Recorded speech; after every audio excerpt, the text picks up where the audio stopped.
Welcome back to another Explainer. Today, we are embarking on a truly fascinating journey.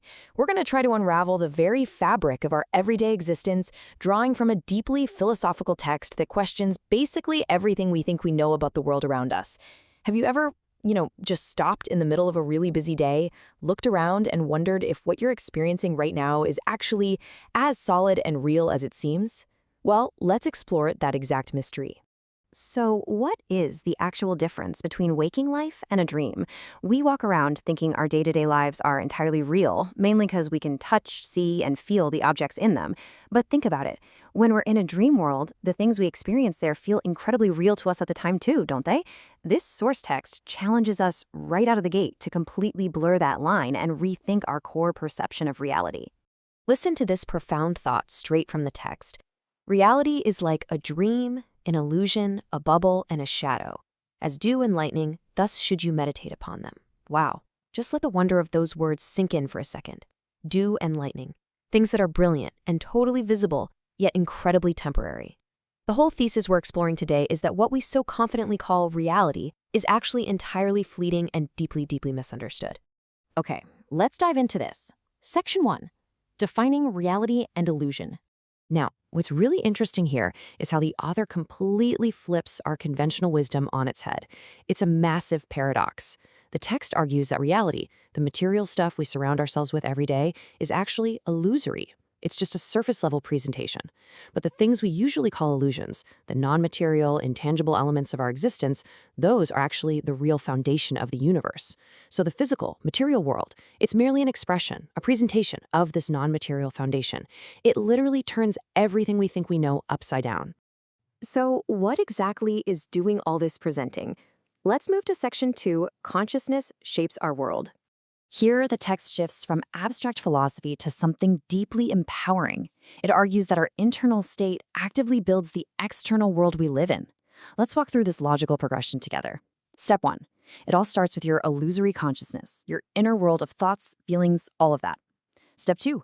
That consciousness doesn't just sit there in your head, it undergoes reflection and projection outwards into the physical world. And finally, Step 3. That projection materializes into your state of life's existence. The crucial takeaway here is that this isn't just a neat theory. The text insists that your specific consciousness literally determines your physical reality. And honestly, the way this plays out in practice is just wild.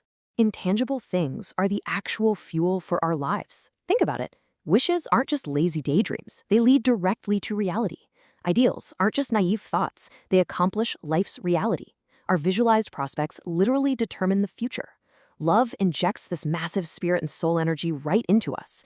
Even dreams of heaven, as the text notes, give people the pure strength to overcome life's hardest moments.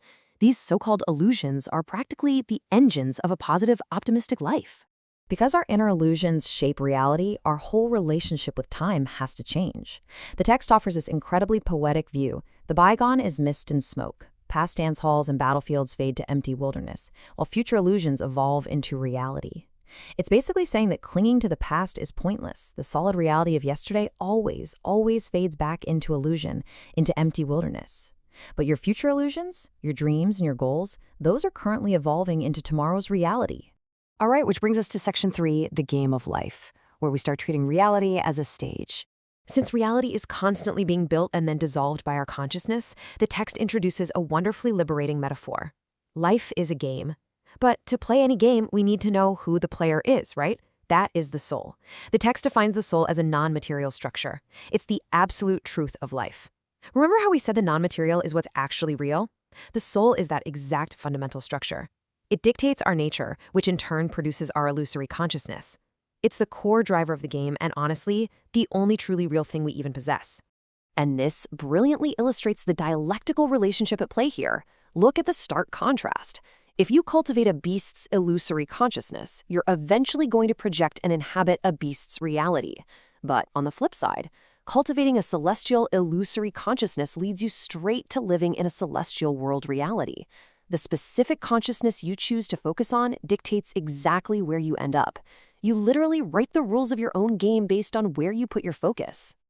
Let's pull all of this together now. Section 4, the ultimate journey.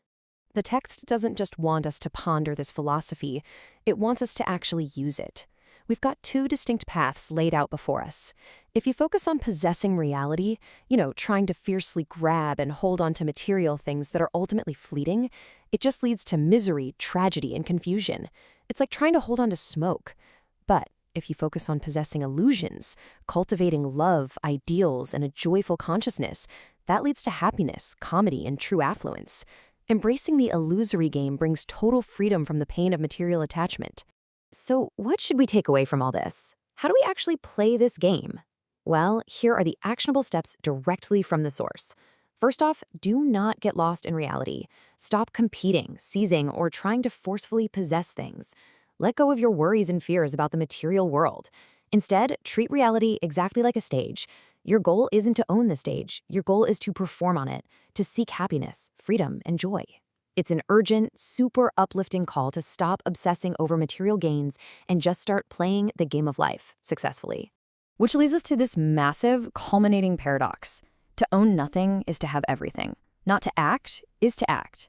Hold fast to illusions and you can have reality. I know it sounds totally counterintuitive at first, but based on everything we've covered, it makes perfect sense. By detaching from the desperation of material ownership, you kind of gain the entire world. By focusing on your rich inner illusions, you naturally manifest a truly beautiful reality. I want to end our explainer today with this lingering, provocative thought straight from the text.